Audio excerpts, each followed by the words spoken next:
Hi friends, good morning you all. So welcome to loyal English. So నేను మీ Vamsikrishna. So ఈరోజు మనం ఒక important correction of error చూద్దాం. అవి using 3 phrases: it's time, it's about time and it's high time. ఈ 3 phrases కూడా meaning ఏంటంటే this is the right time. So when we want to begin anything else we will see what is the good time for that. అంటే మనం ఒక పూజారిని కూడా ఏ ముహూర్తం అయితే బాగుంటుంది అని అడుగుతాం. So many people generally new year నాడు కానీ ఉగాది నాడు కానీ ఇలా అకేషన్ బట్టి ఒక ప్రోగ్రామ్ డిజైన్ చేసుకుంటారు.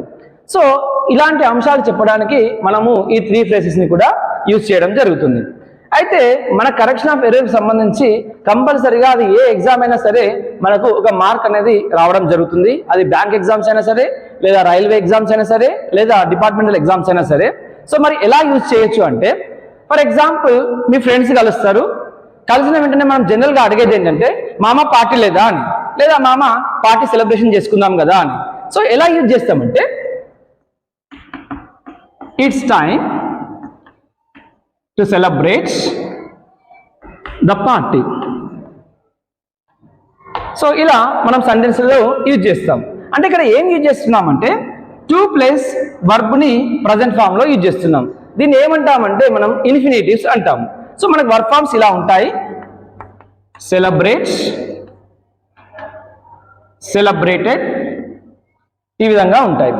సో అదేవిధంగా మామ మనం సినిమాకి పోదాంపా అంటే ఎలా రాయొచ్చు అంటే it's time to watch a movie. So ఇక్కడ మనం వర్బ్ని ప్రజెంట్ ఫామ్లో యూజ్ చేస్తున్నాం. అంటే ఎలా?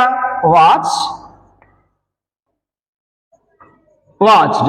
సో ఈ present form of the verb అంటాం, వీటినేమో past form of the verb అంటాం. సో ఈ విధంగా మనము బేసిక్ మోడల్లో 2 ప్లస్ వర్బ్ ఫామ్ని అంటే ఇన్ఫినిటివ్స్ని యూజ్ చేసి చెప్తాం. అంటే దీని మీనింగ్ ఏంటిది? మనము పార్టీ సెలబ్రేట్ చేసుకోవడానికి ఇది సరి అయిన సమయము, మనం సినిమా చూడడానికి ఇది సరి అయిన సమయము. మరి ఈ ఫ్రేసెస్ని ఎలా యూజ్ చేస్తామంటే, ఇది ఇప్పుడు చాలా అర్జెన్సీ, ఆల్రెడీ ఇప్పటికే ఆలస్యమైంది అనే సందర్భం వచ్చినప్పుడు మనము చెప్పడం జరుగుతుంది. సో ఇప్పుడు మనము కొన్ని అడ్వాన్స్ స్ట్రక్చర్స్ సంబంధించినటువంటి ఎగ్జాంపుల్ చూద్దాం. సో ఆ స్ట్రక్చర్స్ ఏంటంటే పాస్ట్ సింపుల్ని కానీ పాస్ట్ కంటిన్యూస్ని కానీ యూజ్ చేస్తాం. సో వీటి స్ట్రక్చర్స్ ఇలా ఉంటాయి. సో మేజర్ డిఫరెన్స్ వచ్చేసి ఇట్స్ టైమ్ అనేది మనం ప్రస్తుతము చేయాల్సినటువంటి పనిని గురించి చెప్పేందుకు యూజ్ చేస్తాం. It's time we watched court movie అంటే మనం కోర్టు సినిమా చూసేందుకు ఇది సరి అయిన సమయం అనమాట. సో ఇక్కడ మనం వర్బ్ని కనుక అబ్జర్వ్ చేసినట్టయితే ఇది పాస్ట్ టెన్స్లో ఉంటుంది. అంటే అపియరెన్స్ ఏమో మనకు పాస్ట్ ఫామ్లో ఉన్న దీని యూసేజ్ మాత్రం ప్రజెంటే. సో అదేవిధంగా ఇట్స్ అబౌట్ టైమ్ అని ఎప్పుడు యూజ్ చేస్తామంటే ఇది అర్జెన్సీ తెలియజేసినప్పుడు, అంటే something should have happen sooner, అంటే ఇప్పుడు మనం ఇమ్మీడియట్గా చేయాల్సిన పని అన్నప్పుడు మనము ఇట్స్ అబౌట్ టైమ్ అని చెప్తాం. అంటే it's about time we were going to watch court movie, అంటే ఎప్పుడో చూడాల్సిన సమయము, ఎప్పుడో చూడాల్సినటువంటి మూవీ, సో చూడలేదు, సో ఇప్పుడు ఇమ్మీడియట్గా మనం కోర్టు సినిమా చూడడానికి వెళ్ళాలి అని చెప్పేందుకు. మరి ఇట్స్ హై టైమ్ అనేది ఎప్పుడు యూజ్ చేస్తామంటే ఇది చాలా డిలేడ్ అయిపోయింది, ఓవర్ డిలేడ్ అయిపోయింది, ఓవర్ డ్యూ ఉంది. సో ఎప్పుడెప్పుడో చేయాల్సినటువంటి పని మనం చేయలేదు, సో ఇప్పుడు ఇమ్మీడియట్గా చేయాల్సిన పని. అంటే మనకు ఇట్స్ అబౌట్ టైమ్ చూసినట్టయితే ఇది మోర్ అర్జెన్సీని తెలియజేస్తుంది. So it's high time we were going to watch court movie. అంటే ఈ 3 ఎగ్జాంపుల్స్ని కూడా, ఈ 3 ఫ్రేసెస్ కూడా మనము ప్రస్తుతం చేయాల్సినటువంటి పనుల గురించి తెలియజేస్తాయి. అయితే వాటి అర్జెన్సీని బట్టి మనము ఇట్స్ అబౌట్ టైమ్ అని, అది చాలా అర్జెంట్ అయితే ఇట్స్ హై టైమ్ అని యూజ్ చేయడం జరుగుతుంది. One more example, it's time we went to bed. So ఇది జనరల్గా ఏ సందర్భంలో యూజ్ చేస్తామంటే నైట్ మీ పిల్లలు టీవీ చూస్తున్నారు, సో 9 o'clock అవుతుంది, సో టీవీని వదిలిపెట్టట్లేదు, సో ఇక మనం పడుకుందాం రండి అని మీ పిల్లలకు చెప్పాలనుకున్నప్పుడు it's time we went to bed అని చెప్పొచ్చు. సో ఇది మనం పడుకునే సమయం ఆసన్నమైంది అని చెప్పేందుకు. సో ఇది నౌ అనే సిచ్యువేషన్ని తెలియజేస్తుంది.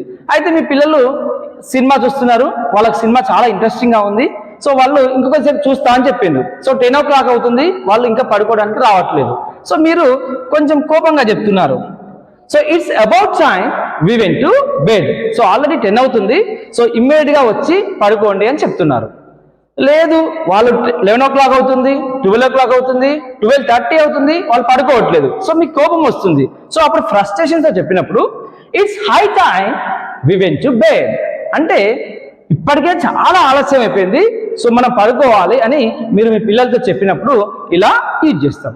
సో ఈ విధంగా మనం ఏదైనా పనిని ఇప్పుడు చెయ్యాలి అని తెలియజేసేందుకే ఈ 3 ఫ్రేసెస్ ని కూడా యూజ్ చేయడం జరుగుతుంది. సో అయితే వీటిని ఎగ్జామ్స్ లో ఎలా అడుగుతారు అనేది ఇప్పుడు which of the following is incorrect. So మనం ఏదైనా బ్యాంక్ ఎగ్జామ్స్ చూసినట్టయితే మనకు క్వశ్చన్స్ ఈ విధంగా కనిపిస్తాయి. సో ఇక్కడ అది బ్యాంక్ ఎగ్జామ్సే కావచ్చు, గ్రూప్ 4 కావచ్చు, రైల్వే ఎగ్జామ్సే కావచ్చు, మరి ఏదైనా ఎగ్జామ్స్ కావచ్చు. ఇది ఒక మోడల్. మనకి ఇక్కడ it's high time the governments will give PRC none. So ఇలా మనకు ఒక సెంటెన్స్ ని 4 పార్ట్స్ గా డివైడ్ చేస్తారు. సో అందులో ఏ పార్ట్ ఇన్కరెక్ట్ అని అడగడం జరుగుతుంది. సో జనరల్ గా అందరూ ఏమనుకుంటారంటే it's high time the government will give PRC. So మనకి ఇంకా గవర్నమెంట్ పిఆర్సి ఇవ్వలేదు కదా అని చెప్పి అందరూ కూడా ఇక్కడ ఆప్షన్ 4th సెలెక్ట్ చేసుకోవడం జరుగుతుంది. సో అయితే ఇక్కడ మనం గుర్తుంచుకోవాల్సిన అంశం ఏంటంటే ఇట్స్ హై టైమ్ ఇది ఒక ఫ్రేజ్. అంటే ఏంటి, ఎప్పుడు యూజ్ చేస్తాం, ఎప్పుడో చేయాల్సిన పని ఇంకా చేయలేదు, సో అది ఓవర్ డ్యూ అయిపోయింది, ఓవర్ డిలేడ్ అయిపోయింది, సో ఇప్పటికైనా చేస్తే బాగుంటుంది అని చెప్పేందుకు మనం దీన్ని యూజ్ చేస్తాం. అంటే దీన్ని మనము యూసేజ్ ప్రజెంట్ టెన్స్ లో ఉంటుంది, but appearance wise past tense అంటే సింపుల్ పాస్ట్ కానీ పాస్ట్ కంటిన్యూస్ కానీ యూజ్ చేస్తాం. సో ఇక్కడ గివ్ అనే వర్బ్ కి పాస్ట్ ఫామ్ ఏమొస్తుంది, గేవ్ అని వస్తుంది. సో ఇక్కడ ఎలా ఉంటుందంటే it's high time the government gave PRC. So ఈ విధంగా సెంటెన్స్ ఉండాలి. సో ఇక్కడ ఇచ్చిన సెంటెన్స్ లో రాంగ్ సెంటెన్స్ ఏంటి అంటే, రాంగ్ పేరు ఏంటంటే ఇది will give PRC. The other model it's high time the government dash job calendar. So releases, released, will release, will be releasing. So ఈ రోజు honourable IT minister Duddilla Sridhar Babu garu ఏం చెప్పారంటే ఎస్సీ బైఫర్కేషన్ బిల్లు అప్రూవ్ అయిన వెంటనే మనకు జాబ్ క్యాలెండర్ అనేది release అవుతుందని చెప్పారు. సో అంటే ఇంకా జాబ్ క్యాలెండర్ అనేది మనకు రిలీజ్ అవ్వలేదు. సో ఫ్యూచర్ లో అని చెప్పి అభ్యర్థులు ఎక్కువ కూడా ఈ ఆప్షన్ పెట్టే అవకాశం ఉంటుంది. అయితే మనం గుర్తుపెట్టుకోవాల్సిన అంశం ఏంటంటే ఇక్కడ ఇచ్చినటువంటి phrase it's high time. So అంటే ఇది చాలా ఆలస్యమైంది, ఇది అతి తొందరగా అమలు చేయాల్సినటువంటి పని. సో అట్లాంటప్పుడు మనం యూజ్ చేయవలసినటువంటి ఫ్రేజ్ అది పాస్ట్ ఫామ్ అయినటువంటి వర్బ్. సో అంటే మనం చూజ్ చేసుకోవాల్సిన ఆప్షన్ ఇది కాకుండా సో రిలీజ్డ్ అనే వర్బ్ ఫామ్. సో ఈ విధంగా మనము డే టు డే లైఫ్ లో it's time, it's about time, it's high time అనే ఈ 3 ఫ్రేసెస్ ని కూడా ఉపయోగించుకోవచ్చు. సో మీకు కనుక ఈ వీడియో నచ్చినట్లయితే లైక్ చేయండి, షేర్ చేయండి అండ్ సబ్స్క్రైబ్ చేయండి. So it's high time you liked our channel, it's about time you subscribed our channel, and it's high time you shared our channel. Thank you very much.